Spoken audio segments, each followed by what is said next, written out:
Hello, everyone. It's late in the afternoon, so I know it's a little bit tiring, but thank you for coming and gracing us with your presence today. So I'm presenting on training student leaders in social justice work using a unique framework called community-based participatory action research. And a part of this framework also involves service learning, or the social action part of it. So I'll be presenting a case study of a class that I taught last year with Asian Pacific Islander students on sexual and reproductive health issues. And I wanted to use this case study to talk about the power of involving students in the community in research and how that affects their aspirations for graduate school and going on postgraduate school. So hope you enjoy the presentation. Okay, so just to give a little bit of a background on the demographics in the Asian American communities, the Chinese, Filipino, Asian Indian, Korean, and Vietnamese communities are the 5 largest groups in the US. And as you can see, in comparison to 1990 to 2000, many of these communities have doubled in size or have increased in numbers. And it just shows you that the growth of the community is increasing very rapidly. For those of you who are not familiar with the diversity within the Asian American and Pacific Islander communities, this gives you a sense of the differences in terms of the different ethnic groups that are involved under this very big rubric that we often call Asian Pacific Islanders.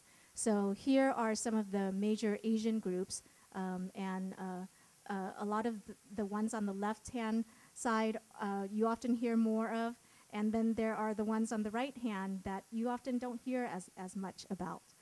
And if you look at the Pacific Islander categories, those Pacific Islanders that are often mentioned in the media include the Native Hawaiians, Samoans, Guamanians, or Chamorros, but you also don't hear as much about these other Pacific Islander groups that are also a very important part that are included under AAPIs.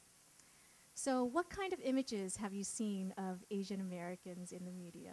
So I put this picture up as an example. Does anyone know when this picture was taken? Any guesses? What was that, Donna? 84. You can see it on there. Good guess, good guess. So yes, this was taken in 1984. And as you know, there were many things going on at that time about educational reform, things like affirmative action. A lot of social programs were being attacked. And stories like this, basically putting Asian Americans as the model minority. Excelling in school, doing very well in colleges, being valedictorians, salutatorians, and so forth, and basically having this image of success and being very successful in school and economic-wise as well. And this article, any guesses when this came out? Can you see the date on there? 87, yeah. So this was a pervasive image during that time. So Time, Newsweek, those Asian American whiz kids. An interesting point about this picture, if anyone notices the student on the left in blue, anyone recognize his face? Anyone watch Heroes? The show, the series? So he's the actor on that show now. Just a little bit of a trivia. But you can see in these images that Asian Americans are again and again presented as the model minority. And so we expect Asian American students to do well in school. Well, if you look at the statistics, right, it paints a different story. So if you look at the bottom graph, Asian Americans are on the left side, and the bars represent the colors. Black is high school graduate, yellow is bachelor's degree, red is master's, green is professional, and blue is doctoral degrees. So overwhelmingly, if you look at Asian Americans on the far left-hand corner, they overwhelmingly have more success in school and get more of these degrees compared to other ethnic groups. But if you look at the top graph and you look at their chance to rise to management levels compared to the national average, which is the dashed line, Asian Americans become flipped.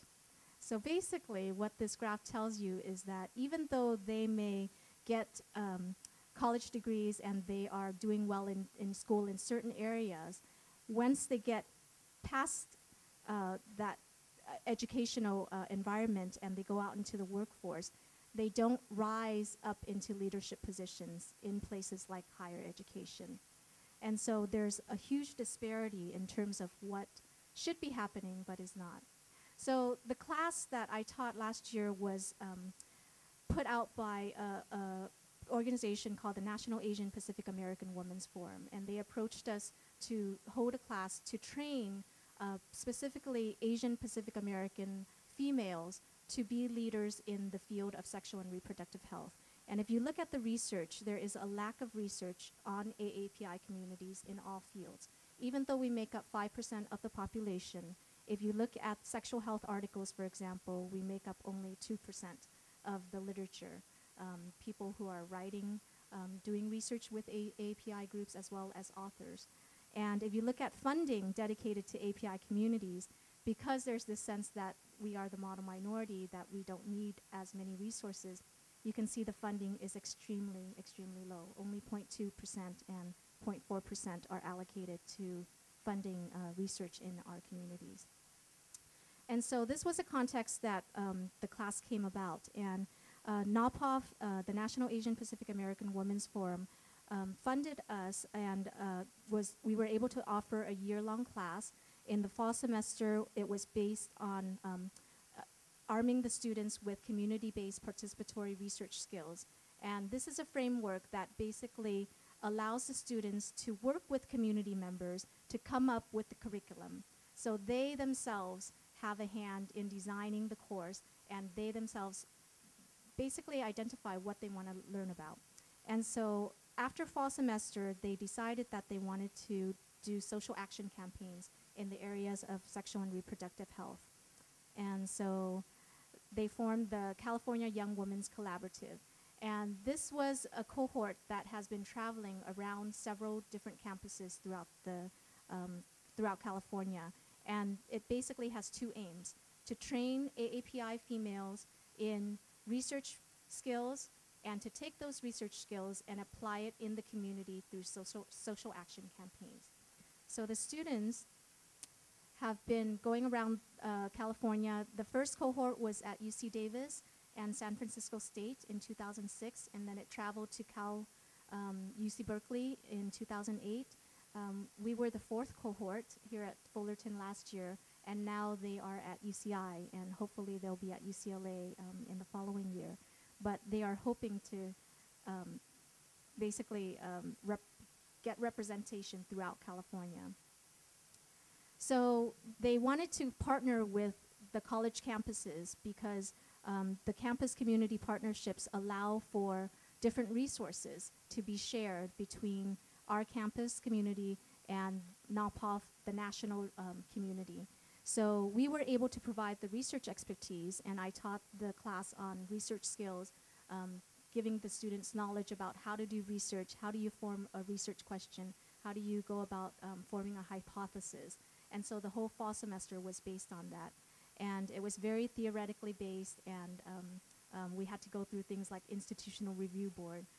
A lot of these students are undergrads in various disciplines, and many of them had never been exposed to any of this in their classes. So for many of them, it was very new. And on the NAPAWF side, they were able to provide resources such as funding, hands-on community networks, partnering with community partners throughout the nation.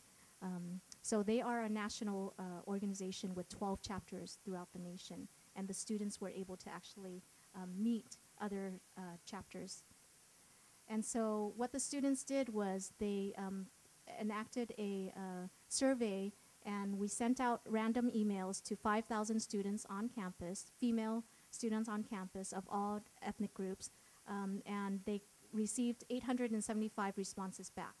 So less than 20%, but it's very equivalent to a lot of research out there. And we looked at several indicators, their age range, their racial ethnic identity, sexual orientation, health insurance status, and relationship status, whether or not they were in a relationship at that time. And so all of these female students were sexually active. We were focusing on sexual reproductive health issues. And this was a breakdown of those who replied to the survey. So as you can see under ethnicity, it's very representative of the populations on campus right now. If you notice, blacks or African American students are not included on here, and the reason is because we had very few responses from those students. So unfortunately, we couldn't include them in the analyses. So the students took this data, they took this research, and they came up with social action campaigns to basically educate the communities about what they found. And so they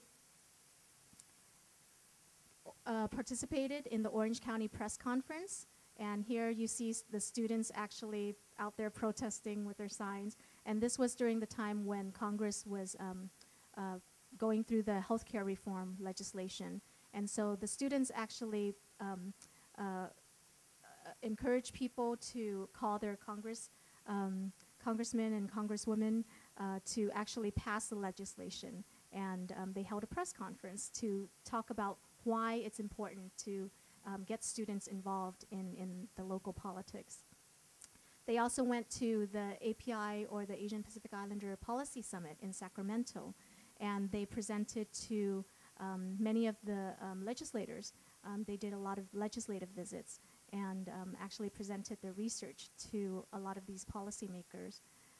And many of them became very close with some of the Congress representatives. That's Mike Honda. He was very nice to our students, and they went out to a social hour. So we also visited local Congress representatives like Loretta Sanchez, and this was right after I had given birth. I was pregnant when I was teaching so I took my baby with me and the students, and we met with Loretta Sanchez, and she was very gracious and presented the students with certificates of recognition, but it really gave them a lens into how effective and how powerful their voices were in terms of having that student opinion. And they really enjoyed the visits with these legislators. And to go back to the full circle of research, they actually presented to a lot of campus organizations, clubs on campus. They also did a lot of conferences, presented at sexual health, reproductive conferences, and they came together and decided to spend their summer, 10 weeks in the summer, working on a manuscript to fill in that data gap that I talked about at the beginning. So these students got together out of their own voluntary will and decided to write a manuscript. They submitted the manuscript to a peer-reviewed journal and actually just received acceptance for publication. So it's really been just an inspiring experience for me to go through this process, and I've seen how empowering it has been for the students. And I wanted to end the presentation with a little song that one of the boys, so the class, we had to open it up, obviously. We couldn't just restrict it to females. We had to open it up to anyone who wanted to take the class. And actually, a few males were interested in this topic. And so they put together a song to support the girls in the class. And this is the song that they came up with. So let me pull this up and play it for you. Do you hear anything? Okay. I'll show you the lyrics.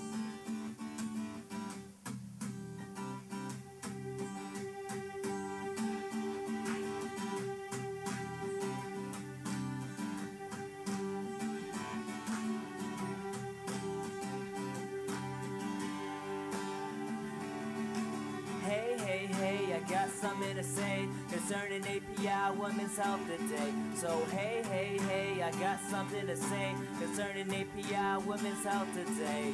Ladies, pay attention, cause what I'm about to mention is simply not a sentence, but it's an intervention. Prevention of unwanted pregnancies. No more slave to ignorance, cause we breaking free. Don't be shocked, be alarmed what I'm phrasing next. So amazing all the Asians engage in sex. 40 do without condoms, numbers not deceptive. 40 use withdrawal method as a contraceptive. And that's a percentage, not just word of mouth. So you know that it's nothing to laugh off about. If you don't believe me, now Bob can vouch. So get the message out, let these numbers go south. And this ain't partisan, not no left or right. Cause the stats tell it best, nothing left or right. So it's time to take a stand, it's his precious life.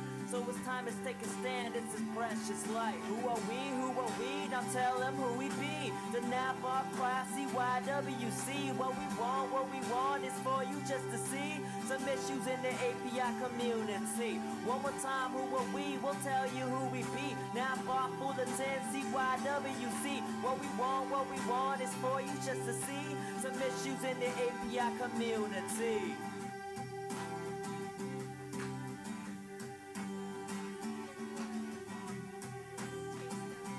Song, but in terms of talking about diversity issues, right, it was really liberating, I think, for a lot of the males to talk about these issues that usually don't get broached or talked about in their families.